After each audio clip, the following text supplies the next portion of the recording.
Okay. Entire screen. All right. So I made all these lines last night. And I was like, hey, see these like dips? See if we do this, get here. That hasn't happened. Um I did make a theoretical channel here that we seem to pop off of. I really think it's just a matter of, you know, let me see. We just like caught support here, for some reason. That right there, this SR flip on 611, let's call it. Um, and then I'm trying to see where, like, yeah, I don't know why, I have the 61080, which is, I don't know where I even got that from. Here, let's go and spy over here and check it out.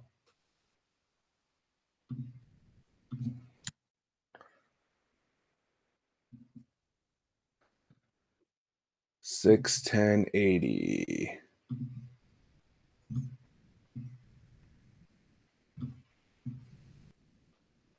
Wrong chart.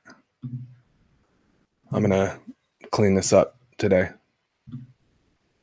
Okay, so 61080. Let's see. Right here. We bounced off of this spot. Okay. It's like that February 20th high. So you guys see my cursor on the right?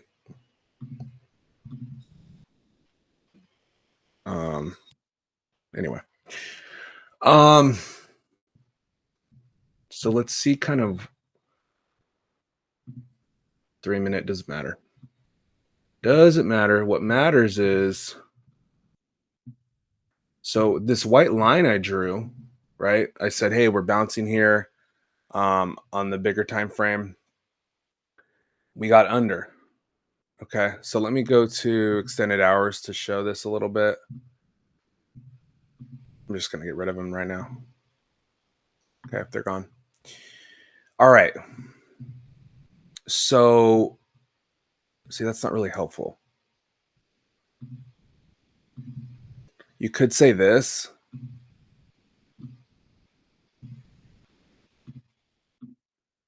Right there, here. I think that's a solid line, actually. I'm going to extend that. We have some touches there. Yes, extended hours are on. Now, what was I looking at intraday? To me, you can't tell a bounce from here. You can't tell this would bounce here. There's too many bounce spots. That's a bounce spot. That's a bounce spot. That, like, the only way for me to tell where it's going to bounce is not even looking at other levels, even though, yeah, February 20th it bounced. Okay, fine.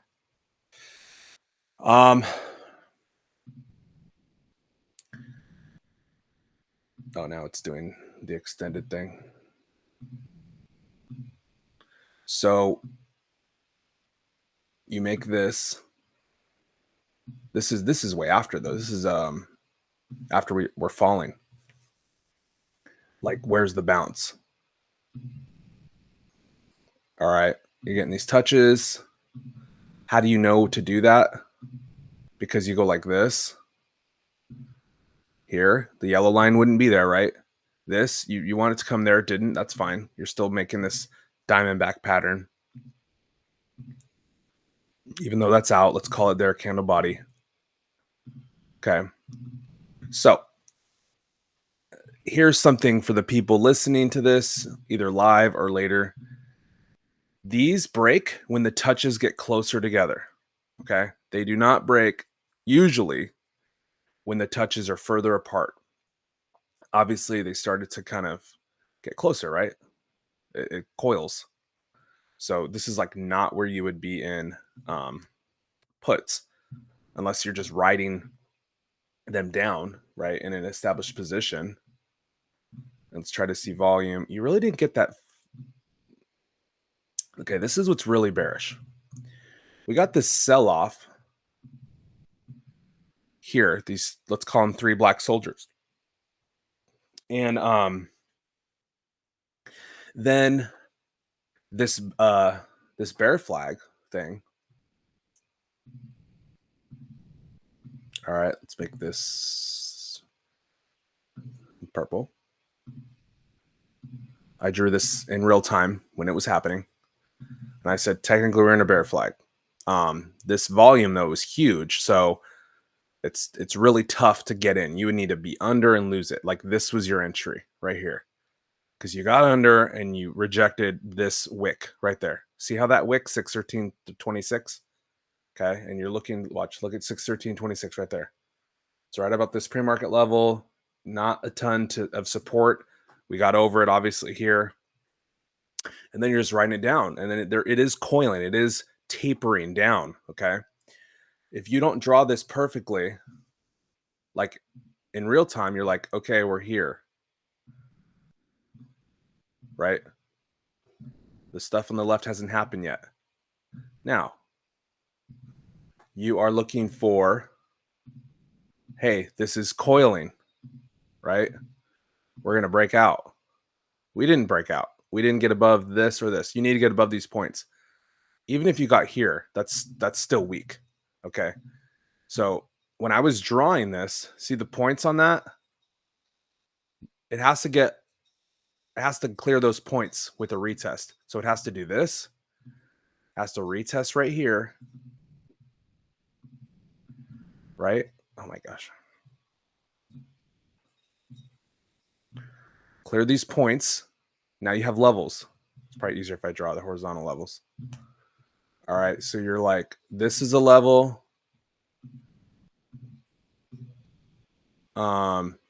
This is an obvious level, super obvious level, because you tried to hold it, lost it.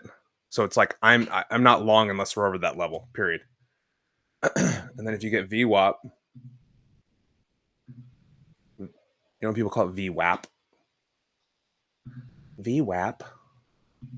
I love that. Okay, I'm pressing settings and nothing's coming up. I don't even know which one is VWAP. It's probably the orange. Oh, this one changes color when it crosses. Anyway, I think it's the orange because that's the only one that doesn't. I don't know. I think it's the orange. Doesn't matter. Doesn't matter what VWAP is. My point is you have to get VWAP to kind of change the tide, right? So you have this falling wedge, which I was like, if it breaks like this, that's super bearish because you have to get the top of the wedge here. Where did this price action start? You could argue it was here, but really it was here, right? Let me get rid of this stuff.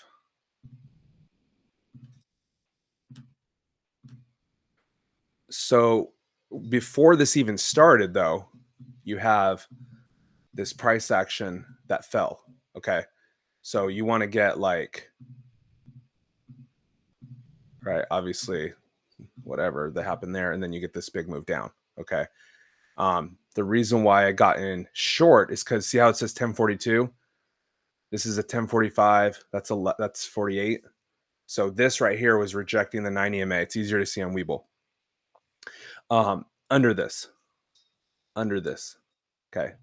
So I was already bearish because you could do this. I love doing these. But this like fell out. Okay. This fell out. This fell out. Right? Even when you came back to test it, we never got above it, right? You go make a touch and you establish a level. Right? Here's a level. Here's a level. I'm just looking at these touches. There's horizontal levels, and then there's like arc level, like I just showed you. Okay, so for the long side, you get this. I've never done the under. I guess I could do under, huh? Yeah, there we go. I've never done that before. So once that arc channel, I guess I'll call it, is breached here, I like to see this. I like to see you get a level, get here, and then you get a double bottom. That's what I like to see. We didn't get it, um, which is really strong, like really, really strong. The strongest one I usually see is this one where you get lower and then higher. But in this case, if we got lower, higher, I think it would have gone like even higher. It would have been like a crazy move. Kind of ran out of time there for it.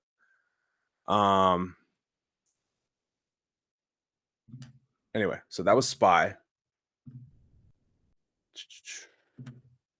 Let's go to NVIDIA.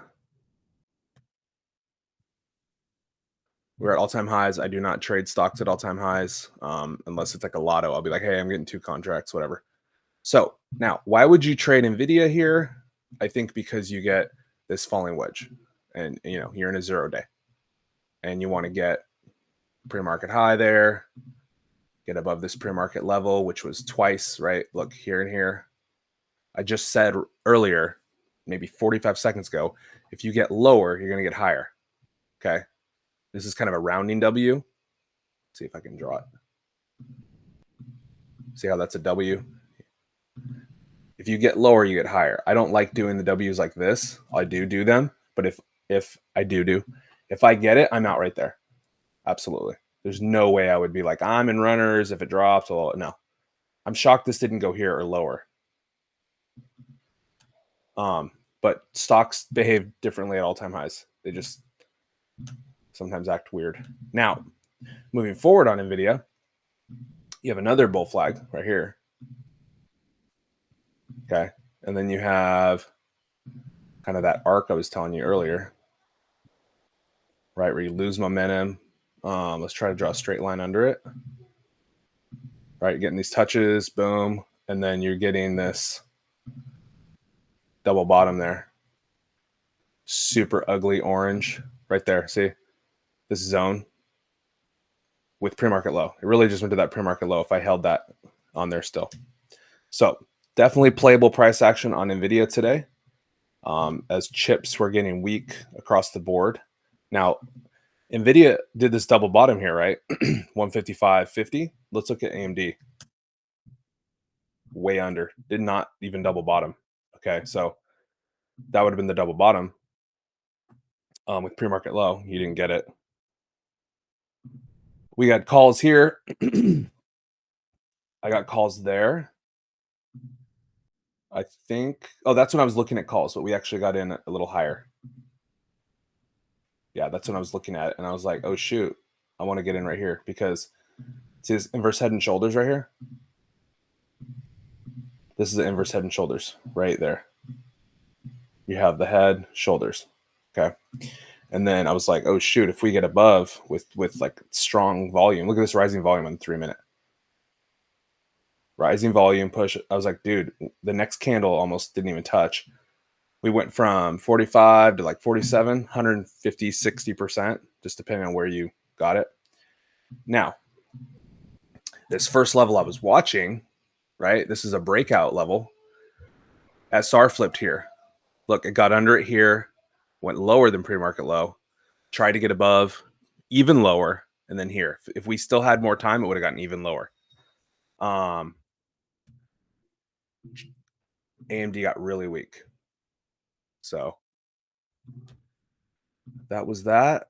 Any other trades today? Oh, Tesla was a total biatch. Total freaking biatch. It was sideways. And then it fell out later. It only worked if you got in right here.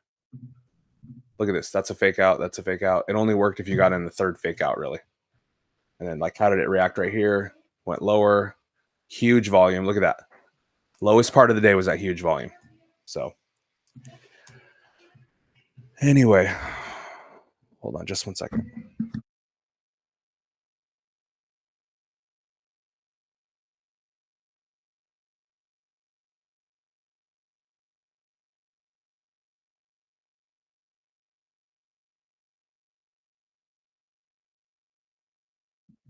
All right. So we have this level here. It's kind of the line in the sand. Like this spot we kept bouncing off of, 525, whatever, 24. We tried to retest it.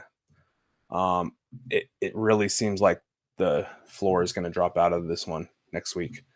That being said, when stocks look really bearish,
wow, my mic was just muted while I was talking. I don't know how long it was muted, but I don't know what's going to happen here on Tesla. I'm trying to draw as I just had this.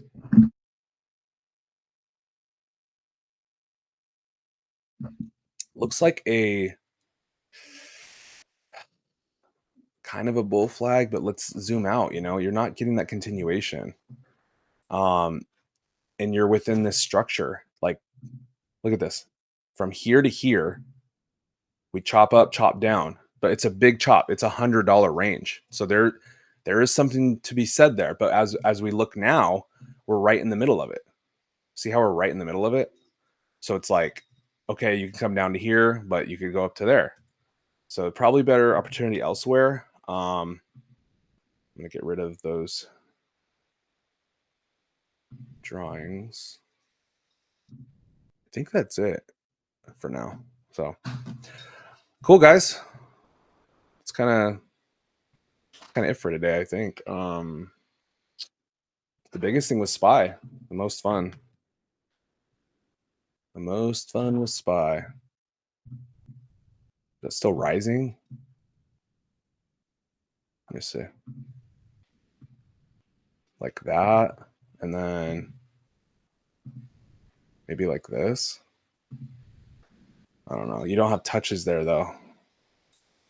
Let me take it off and just put on extended. Let's see. We bounced right here, 611. 611. Yeah, look, 611. We hit that spot a few times over there. So you have this horizontal line, previous highs. We only have one touch there though. So ideally you get like this, which I just told you guys, you oftentimes get lower. You might even get lower than this, like that. 608 would not be shocked at all. You just got to see what the next pattern is. And it really sucks waiting for the next pattern. Feels like it's in no man's land.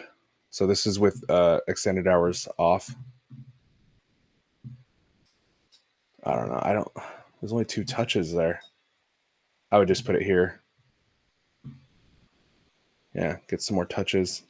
See this, you want the last touch to be there, and it's not. So let me get a more local line.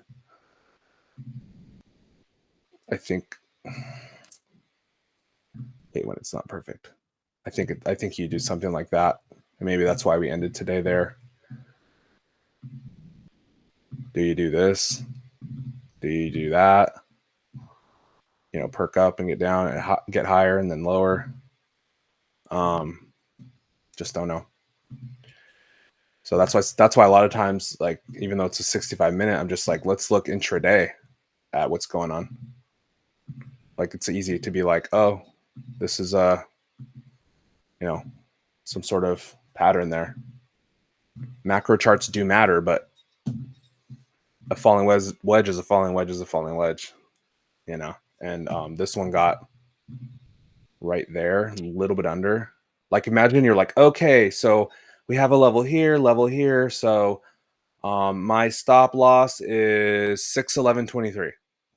And then it goes to 611 1084, 61084 launches. You have to have that buffer. Think of it as a slice of pizza. The crust and the rest of the pizza is the R&R. So right here, that's the crust of the pizza. Okay. And then that's the pizza slice of your trade, right? I'm always thinking about this. I'm always thinking we're going to get lower. We're going to bounce. What would a failed bear setup be? A failed bear setup would be, let's say here, right where it went, goes here, there. I'm sorry, I bailed. A successful bear setup would be you retest the last low and go lower. Well, you failed the last low. You cleared it, you know, and then you started to get this resistance here, but by then you're already up 50%, 80, 90, 100. I mean, the candles were violent today. Premium was moving. So you give yourself this risk, and if you lose it, you have to cut at some point. I get that. You know what I've done so many times? I don't give myself that. I go, I'm out. Then we get back above, and I'm like, whoa, we're strong. I'm back in. So yeah, I lost this. I lost the 100%er. But I still got the rest of the move, you know. And my mic is definitely still on. And that is, I think, today's session, unless anybody has only a couple people here. Love you guys for being here. I know everybody has Friday plans and stuff, so